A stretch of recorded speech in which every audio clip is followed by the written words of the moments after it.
Hello everyone. In this video, we are just going to start off with a new set of tutorial series where you will be guided to build your own real-time operating system on ARM Cortex-M processor. So similar to the previous tutorial series, in this series also, we will not be using a third-party library or any other third-party available software. Instead, we are just going to write everything by our own from scratch.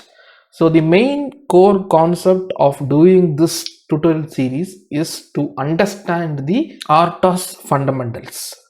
So you will be able to gain the core knowledge of real-time operating systems on ARM Cortex-M processor, and also you will be able to build one by your own after completing this particular tutorial series. Let's get started. And in addition to that, this video is not only an introductory video. We are just going to download STM32 Cube IDE, which we are going to use as an integrated development environment throughout this series for the microcontroller STM32F446RE, which we are going to use. I'm just opening the browser. Here just type in STM32 Cube IDE, and in the first link you can see you just want to go to the st.com.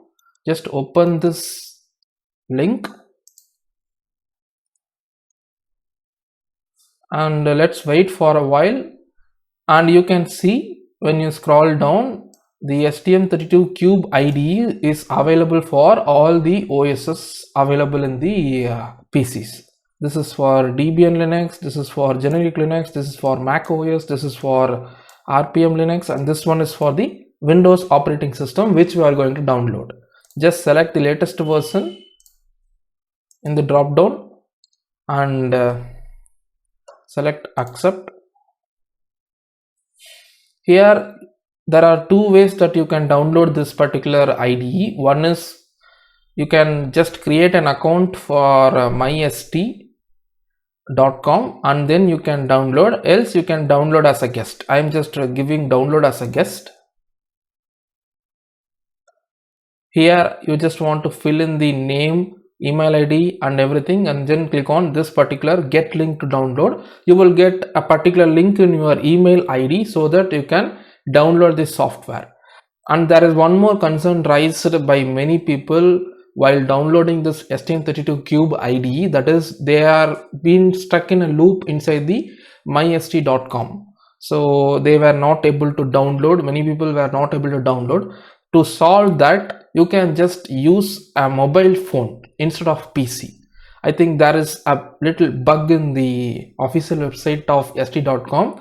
I don't know, but this worked for me. When I was not able to download this software from the st.com from PC, I did it via iPhone. You can also use an Android phone for downloading the same in the same website.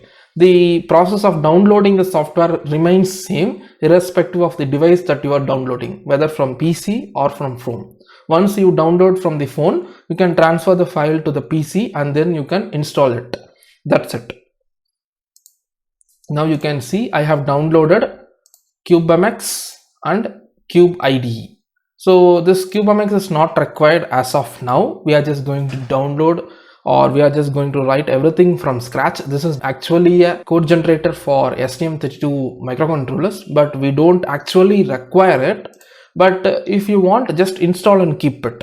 That is not a problem. Here I'm just going to extract this particular STM32 Cube IDE .rar file.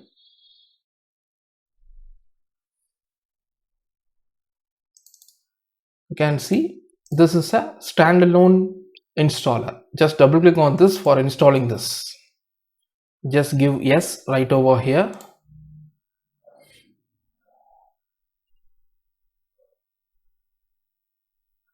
In the first tab of the installation process, just give next. I agree. If you want to change the destination location where you want the Cube IDE to be installed in your PC, just click on the browse icon right over here, and you can change that.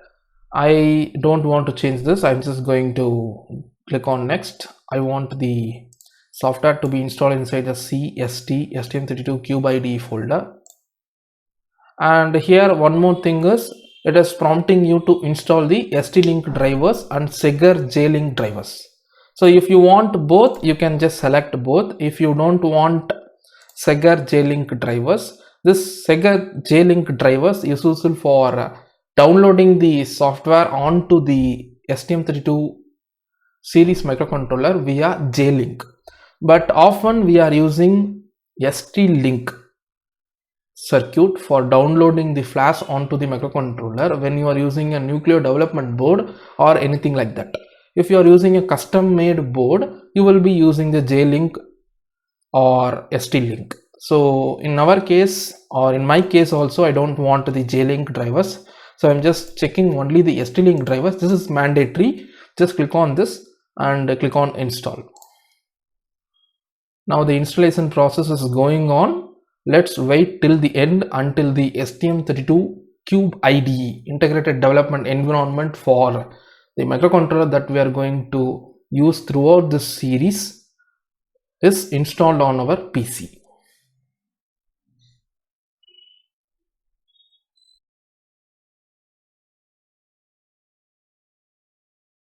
So successfully we installed the STM32 cube IDE on the Windows PC. The installation process is completed. Just click on next, and it is prompting you to create desktop icon. I'm just unchecking this and I'm going to click on finish. Now I'm just going to open the STM32 cube IDE that is installed on my PC.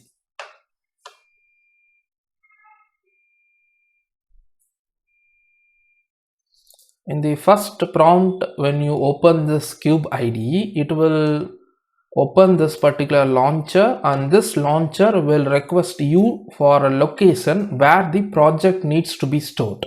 Just click on browse button right over here. Just give a left click and choose the destination folder where you want the project to be stored. Here I have already created a folder called RTOS, and here I'm just going to give or create a new folder called test, and I'm going to select this folder. Just click on launch for creating the workspace required for writing your code onto the microcontroller. It is creating the workspace required in the destination provided in the launcher. That's it. And here it is asking you for the Defender exclusion. So exclude STM32 IDE from being scanned for improved performance. You can just give exclude and proceed. Click on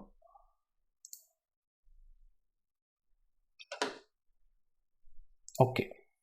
That's it. So I hope you will be able to download and install the STM32 cube IDE with the help of this particular video.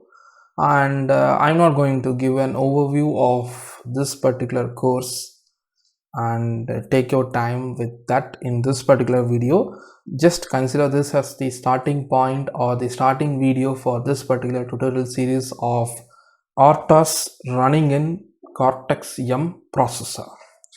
So the core concept of this tutorial series is to understand the fundamentals of real-time operating system, and in this video I hope you have learned or you understood how you can download and install the STM32 cube IDE. See you in the next video. Thanks for watching.